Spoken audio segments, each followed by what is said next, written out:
আজ জানাবো পশ্চিমবঙ্গ দেশ এবং বিদেশের বাছাই করা গুরুত্বপূর্ণ 40টি তাজা সংবাদ। আপনি যদি আমাদের চ্যানেলে নতুন হয়ে থাকেন তাহলে অবশ্যই সাবস্ক্রাইব করে রাখুন, কারণ প্রতিদিন সেরা ও গুরুত্বপূর্ণ সংবাদ আপনার হাতের মুঠোয় পৌঁছে দিতে সব সময় প্রস্তুত আছে। ভেরিফিকেশন শেষ, আজই বদল হবে অন্নপূর্ণা ভান্ডারের স্ট্যাটাস। কারা পাবেন তৃতীয় কিস্তির ৩,০০০? আপনার রেশন কার্ড কি বাতিল হতে চলেছে? কারা এই তালিকায়? জেনে নিন নতুন নিয়ম। যুবশক্তি ভরসা কার্ড প্রকল্প কারা পাবেন, কিভাবে আবেদন করবেন, জেনে নিন বিস্তারিত আপডেট। অবশেষে মিলবে সরকারি তকমা, শিক্ষক শিক্ষিকাদের জন্য বড় ঘোষণা শ্রমিক ভট্টাচার্যের। আয়ুষ্মান কার্ড নিয়ে বড় সুখবর, এক ধাক্কায় দ্বিগুণ হয়ে 10 লক্ষ হতে পারে স্বাস্থ্য বীমা। হাইকোর্ট নির্দেশ দিতেই প্রকাশ্যে ছবি, মমতার পাশ থেকে সরে গেলেন অভিষেক। সবাই পাবেন আগস্ট মাসে অন্নপূর্ণা যোজনার টাকা ছাড়ার আগেই বড় ঘোষণা মুখ্যমন্ত্রীর। এলপিজির দামে বড় বদল, কলকাতায় আজ কোন সিলিন্ডারের দাম কমেছে, রইল আজকের রেট। মমতার জামানার টেন্ডার নীতি এবার বদলে দিচ্ছে শুভেন্দুর সরকার, এমন পরিকল্পনা নবান্নের কাজ হবে পারফেক্ট। শেখ হাসিনাকে কি বাংলাদেশে ফেরত পাঠাবে ভারত? অবশেষে সামনে এলো খোলাখুলি জবাব। মমতাকে ছেড়ে ঋতব্রতর হাত কেন ধরলেন মদন? আসল কারণ ফাঁস করে দিলেন অধীর। বেকারদের জন্য বড় সুখবর, অক্টোবর থেকেই মিলবে ৩,০০০ টাকা। জানুন কিভাবে পাবেন যুবশক্তি ভরসা কার্ড। চলছে তথ্য যাচাই, বাতিল হতে পারে প্রচুর রেশন কার্ড। আপনার নামও কি বাদ যাবে, জেনে নিন। ইডির তলবের কথা আগেই জানিয়েছিল, তখনই সব বুঝেছিলাম। মদনের শিবির বদল প্রসঙ্গে মমতা। বুধবার অনেকটা বাড়ল সোনার দাম। আজ 22 ও 24 ক্যারেট সোনা দেশের কোথায় কত দামে বিক্রি হচ্ছে, জেনে নিন। কোথায় শহীদ দিবস করলে মমতা বন্দ্যোপাধ্যায়ের প্রায়শ্চিত্ত হবে, জানিয়ে দিলেন দিলীপ ঘোষ। মমতার কথাও শোনে না, ইডির থেকে এবিকে বেশি ভয়। শিবির বদলেই অভিষেককে তুলোধনা মদনের। কলকাতা সহ দক্ষিণবঙ্গে ভারী বৃষ্টির সতর্কতা, জেনে নিন আজকের আবহাওয়ার আপডেট। প্রিয় দর্শক, এতক্ষণ শুনছিলেন সংবাদ শিরোনাম, এবার আসছি বিস্তারিত খবরে। ভিডিওটি ভালো লাগলে লাইক করুন এবং আমাদের ইউটিউব চ্যানেলটি সাবস্ক্রাইব করে আমাদের সঙ্গে থাকুন। ভেরিফিকেশন শেষ, আজই বদল হবে অন্নপূর্ণা ভান্ডারের স্ট্যাটাস। কারা পাবেন তৃতীয় কিস্তির ৩,০০০? অন্নপূর্ণা যোজনার আবেদনের স্ট্যাটাস এখন সরকারি ওয়েবসাইটে দেখা যাচ্ছে। সিটিজেন লগ ইন সেকশনে গিয়ে মোবাইল নম্বর ও ওটিপি দিয়ে সহজেই আপনার আবেদন গৃহীত। বাতিল নাকি অন্য কোনো অবস্থায় আছে তা জানতে পারবেন। বাতিল হওয়া আবেদন পুনরায় যাচাই করা হচ্ছে। সরকারি ওয়েবসাইটে গিয়ে জানা যাচ্ছে আবেদনের অবস্থা। সেখানে দেখিয়ে দেওয়া হচ্ছে আপনার আবেদন গৃহীত নাকি বাতিল। যদি পেমেন্ট আটকে যায় দেখানো হচ্ছে সেটাও। তারপর আপনার জেলা ও আবেদনের সময় দেওয়াও মোবাইল দিন। ক্যাপচা পূরণের পর মোবাইলে যাওয়া ওটিপি দিয়ে লগ ইন করুন। তারপর জানতে পারবেন আপনার স্ট্যাটাস। সদ্য জানা গিয়েছিল বাতিল হওয়া আবেদন আবার পুনরায় যাচাই করা হবে। সেক্ষেত্রে আপনার জমা দেওয়া নথি যদি ঠিক থাকে তাহলে বদল হতে পারে আপনার অ্যাকাউন্টের স্ট্যাটাস। আগস্ট মাসে মিলবে তৃতীয় কিস্তি, তার আগে হচ্ছে ভেরিফিকেশন। জানা গিয়েছে আজ 15 তারিখ জুলাই ফের আপলোড করা হবে স্ট্যাটাস। প্রসঙ্গত, রাজ্যে বিজেপি ক্ষমতায় এসে চালু করেছে অন্নপূর্ণা ভান্ডার। 25 থেকে 60 বছর বয়সী মহিলাদের মাসে মাসে ৩,০০০ টাকা করে দিচ্ছে বিজেপি। ইতিমধ্যে প্রথম ও দ্বিতীয় কিস্তির টাকা দেওয়া হয়ে গিয়েছে, এবার তৃতীয় কিস্তির পালা। তার আগে হচ্ছে ভেরিফিকেশন। জানা গিয়েছে 15 তারিখ ফের আপলোড করা হবে স্ট্যাটাস। আপনার রেশন কার্ড কি বাতিল হতে চলেছে? কারা এই তালিকায়? জেনে নিন নতুন নিয়ম। পশ্চিমবঙ্গে সরকারি ভর্তুকিতে রেশন নেওয়া কয়েক লক্ষ উপভোক্তার কপালে চিন্তার ভাঁজ।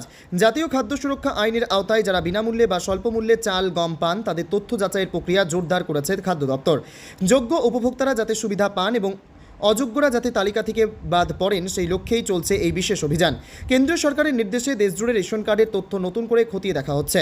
সরকারি তদন্তে এমন অনেক কার্ড পাওয়া গেছে যেগুলির উপভোক্তারা প্রকৃত অর্থে বিনামূল্যে রেশন পাওয়ার যোগ্য নন। খাদ্য দপ্তর সূত্রে জানানো হয়েছে কয়েকটি বিশেষ ক্যাটাগরির ব্যক্তিদের রেশন কার্ড বাতিলের সম্ভাবনা রয়েছে। সরকারি তথ্য অনুযায়ী সারা দেশে প্রায় 6 কোটি অযোগ্য রেশন কার্ডধারীকে চিহ্নিত করা হয়েছে। তার মধ্যে পশ্চিমবঙ্গে প্রায় 17.5 লক্ষ রেশন কার্ডধারীর নাম থাকতে পারে বলে মনে করা হচ্ছে। তবে মনে রাখা জরুরি, কোনো কার্ড সরাসরি বাতিল করার আগে প্রতিটি ক্ষেত্রে যথাযথ তথ্য যাচাই করা হবে।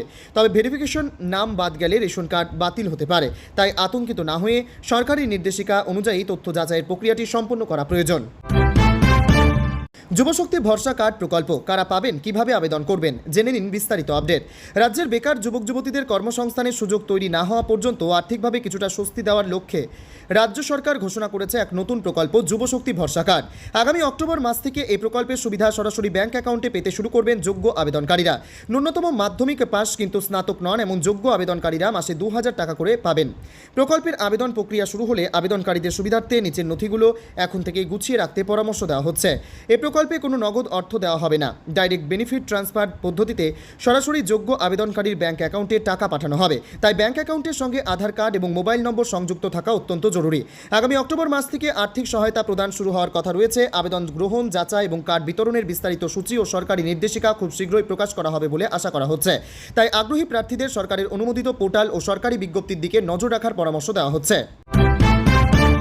অবশেষে মিলবে সরকারি তকমা। শিক্ষক শিক্ষিকাদের জন্য বড় ঘোষণা শ্রমিক ভট্টাচার্যের। পশ্চিমবঙ্গের শিক্ষক মহলে খুশির হাওয়া। দীর্ঘদিনের দাবি মেনে সরকার পোষিত এবং সাহায্যপ্রাপ্ত স্কুলের শিক্ষক শিক্ষিকাদের সরকারি কর্মচারীর মর্যাদা দেওয়ার বিষয়ে ইতিবাচক ইঙ্গিত দিলেন বিজেপির রাজ্য সভাপতি শ্রমিক ভট্টাচার্য। সম্প্রতি ন্যাশনাল লাইব্রেরিতে বিজেপির শিক্ষক সেলের একটি অনুষ্ঠানে যোগ দিয়ে শ্রমিকবাবু বলেন, দেশের অন্যান্য রাজ্যের আদলে পশ্চিমবঙ্গের শিক্ষক শিক্ষিকাদের সরকারি কর্মচারী হিসেবে গণ্য করা যায় কিনা তা নিয়ে ইতিমধ্যেই রাজ্যের শিক্ষামন্ত্রীর সঙ্গে আলোচনা শুরু হয়েছে। বর্তমান রাজ্য সরকারের বিরুদ্ধে সুর চড়িয়ে শ্রমিক ভট্টাচার্য অভিযোগ করেন, তৃণমূল সরকার রাজ্যের শিক্ষক কর্মচারী এবং পেনশনভোগীদের সঙ্গে চরম বিশ্বাসঘাতকতা করেছেন।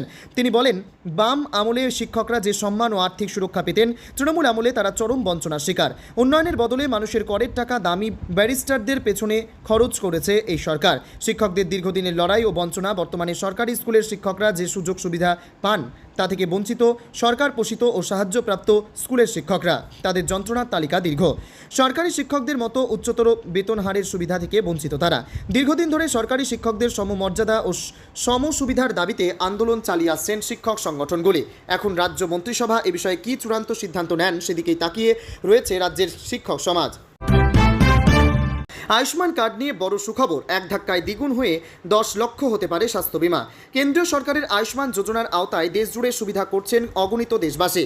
এবার এই স্বাস্থ্য কার্ড নিয়ে এসে গেল বড় আপডেট। জানা যাচ্ছে, স্বাস্থ্য ও পরিবার কল্যাণ বিষয়ক সংসদীয় স্থায়ী কমিটি আয়ুষ্মান ভারত যোজনার আওতায় উপলব্ধ বীমার টাকা বাড়ানোর সুপারিশ করেছে। আয়ুষ্মান ভারত প্রধানমন্ত্রী আরোগ্য জন যোজনা প্রকল্পের আওতায় দেশজুড়ে একাধিক রাজ্যের মানুষ প্রতি বছর 5 লক্ষ টাকা পর্যন্ত স্বাস্থ্য সুরক্ষার বীমা কভারেজ পেয়ে থাকেন। তবে এবার এক লাফে এই প্রকল্পের টাকা আরও 5 লক্ষ বাড়িয়ে মোট 10 লক্ষ করা হতে পারে বলে খবর। উল্লেখ্য, আমাদের দেশে এমন অনেকেই রয়েছেন যাদের কাছে আয়ুষ্মান যোজনার কার্ড থাকা সত্ত্বেও বিপুল পরিমাণ চিকিৎসা খরচ বহন করতে শেষ পর্যন্ত গাঁটির টাকায় খরচ হয়। আসলে বর্তমান উন্নত চিকিৎসা পদ্ধতির কারণে কিংবা হাসপাতালে দীর্ঘকাল ভর্তি থাকার কারণে গুরুতর অসুখের ক্ষেত্রে চিকিৎসার খরচ অনেক বেড়ে গেছে। তাই সারা বছরে 5 লক্ষ টাকার বীমা সুরক্ষা যথেষ্ট নয় বলে মনে করছে কমিটি। এই কারণেই আয়ুষ্মান যোজনার আওতায় বীমা কভারেজ 5 লক্ষ টাকা থেকে বাড়িয়ে 10 লক্ষ টাকা করার সুপারিশ করা হয়েছে। এর ফলে আর্থিকভাবে পিছিয়ে পড়া পরিবারগুলো সহজেই জটিল অস্ত্রোপচার করতে পারবেন। স্বাস্থ্য ও পরিবার কল্যাণ বিষয়ক সংসদীয় স্থায়ী কমিটির পর্যবেক্ষণ অনুযায়ী এমন অনেক জরুরি স্বাস্থ্য পরিষেবা রয়েছে যার খরচ সীমিত বীমা পরিষেবার তুলনায় অনেক বেশি। তবে আগামী দিনে এই বীমা 10 লক্ষ টাকা পর্যন্ত করা হলে লিভার ট্রান্সপ্লান্টেশন, জটিল হৃদরোগে অস্ত্রোপচার এবং ইমিউনোথেরাপির মতো জটিল চিকিৎসার খরচ সামলাতে অনেকটাই সুবিধা হবে বলে মনে করা হচ্ছে। হাইকোর্ট নির্দেশ দিতেই প্রকাশ্যে ছবি, মমতার পাশ থেকে সরে গেলেন অভিষেক। সরে গেলেন তৃণমূলের সর্বভারতীয় সাধারণ সম্পাদক অভিষেক বন্দ্যোপাধ্যায়। কালীঘাট তৃণমূলের 21শে জুলাইয়ের পোস্টার থেকে সরে গেল অভিষেকের ছবি। কুণাল ঘোষ নিজের সামাজিক মাধ্যমে একটি পোস্টার শেয়ার করেছে। তাতে কেবল মমতা বন্দ্যোপাধ্যায়কে দেখা যাচ্ছে। পোস্টারে লেখা রয়েছে, বিড়লা তারামণ্ডল চলুন। 21শে জুলাইয়ের পোস্টার হলেও যেহেতু জায়গা তখনও নির্ধারিত ছিল না, তাই কেবল লেখা ছিল কলকাতা চলো। সেখানে মমতার পাশে অভিষেকের ছবি ছিল, অথচ হাইকোর্ট জায়গা নির্দিষ্ট করে দেওয়ার পর নতুন পোস্টারে নেই অভিষেকের ছবি। বুধবার সকালেই দেখা যায় মমতার সঙ্গ ছাড়লেন মদন, হাত মেলালেন ঋতব্রতর সঙ্গে। এদিকে আবার এদিনই কলকাতা হাইকোর্টে মমতা শিবিরকে বিড়লা প্ল্যানেটোরিয়ামের সামনেই 21শে জুলাইয়ের সমাবেশ করার অনুমতি দিয়েছে আদালত। আর আদালতের নির্দেশ পেতেই 21শে জুলাইয়ের পোস্টার সামাজিক মাধ্যমে পোস্ট করলেন কুণাল ঘোষ। পরবর্তীতে সেই পোস্টার শেয়ার করেন অভিষেক বন্দ্যোপাধ্যায়ও। আর সেই সময়ে সুদীপ বন্দ্যোপাধ্যায় বলেছিলেন, 21শে জুলাই সমাবেশের প্রচার পোস্টারে শুধু দলের সর্বময় নেত্রী মমতা বন্দ্যোপাধ্যায়ের ছবি থাকবে না দলের সর্বভারতীয় সাধারণ সম্পাদক অভিষেক বন্দ্যোপাধ্যায়ের ছবি। সবাই পাবেন আগস্ট মাসে অন্নপূর্ণা যোজনার টাকা ছাড়াই আগের বড় ঘোষণা মুখ্যমন্ত্রীর। বর্তমানে রাজ্যের জনপ্রিয় স্কিমগুলোর মধ্যে 1 নম্বরে অন্নপূর্ণা যোজনা। লক্ষ্মীর ভাণ্ডারের পরিবর্তে আসা অন্নপূর্ণা ভাণ্ডার নিয়ে রাজ্যের মহিলাদের আগ্রহ তুঙ্গে। তুঙ্গে বিতর্ক। অভিযোগ, আবেদন জমা করলেও বহু প্রকৃত ও যোগ্য উপভোক্তা প্রকল্পের সুবিধা থেকে বঞ্চিত হয়েছেন। গত রবিবার মুখ্যমন্ত্রী বলেছেন, অন্নপূর্ণা যোজনার টাকা ঢুকেছে, গেল রব তোলার দরকার নেই, সবাই পাবেন। বর্তমানে অন্নপূর্ণা যোজনার ভেরিফিকেশন প্রক্রিয়া চলছে, সেই যাচাই প্রক্রিয়া শেষ হওয়ার পরই লক্ষ লক্ষ উপভোক্তা টাকা পাবেন। জুলাই মাসে টাকা ঢোকার দিকেই এখন নজর সকলের। মুখ্যমন্ত্রী দাবি করেন, বর্ণ, ধর্ম বা রাজনৈতিক পরিচয় নয়, শুধুমাত্র যোগ্যতার ভিত্তিতে এই প্রকল্পের সুবিধা দেওয়া হবে উপভোক্তাদের। স্বয়ং মুখ্যমন্ত্রীর এই বার্তার পর কিছুটা চিন্তা কমেছে আবেদনকারীদের। আপাতত জুলাই মাসে অ্যাকাউন্টে কবে টাকা ঢুকবে সেই অপেক্ষায় রয়েছেন তারা। কলকাতা সহ দক্ষিণবঙ্গে ভারী বৃষ্টির সতর্কতা। জেনে নিন আজকের আবহাওয়ার আপডেট। দক্ষিণবঙ্গে ফের সক্রিয় হয়ে উঠেছে বর্ষা। আবহাওয়া দপ্তরের পূর্বাভাস অনুযায়ী আজ বুধবার কলকাতা সহ দক্ষিণবঙ্গের জেলাগুলিতে হালকা থেকে মাঝারি বৃষ্টি হতে পারে। বিশেষ করে হাওড়া, হুগলি, পুরুলিয়া, বাঁকুড়া, পশ্চিম মেদিনীপুর এবং দুই বর্ধমানে ভারী বৃষ্টির সম্ভাবনা রয়েছে। কলকাতায় ইতিমধ্যে হলুদ সতর্কতা জারি করা হয়েছে এবং বিকেলের পর থেকে বৃষ্টির তীব্রতা বাড়তে পারে বলে জানানো হয়েছে। অন্যদিকে উত্তরবঙ্গে দার্জিলিং, কালিম্পং, জলপাইগুড়ি, কোচবিহার ও আলিপুরদুয়ারে ভারী বৃষ্টির পূর্বাভাস রয়েছে। প্রবল বর্ষণের ফলে পাহাড়ি এলাকায় ভূমিধসের আশঙ্কা ও নদ নদীগুলোর জলস্তর বৃদ্ধির সম্ভাবনা নিয়ে সতর্কবার্তা দিয়েছে আবহাওয়া দপ্তর। আগামীকাল বৃহস্পতিবার রথের দিন দক্ষিণবঙ্গে বৃষ্টির পরিমাণ কিছুটা কম থাকলেও শুক্রবার থেকে ফের তা বাড়ার সম্ভাবনা রয়েছে। এছাড়া শনিবার থেকে উত্তরবঙ্গের জেলাগুলিতে আবহাওয়া ফের দুর্যোগপূর্ণ হতে পারে বলে জানা গেছে।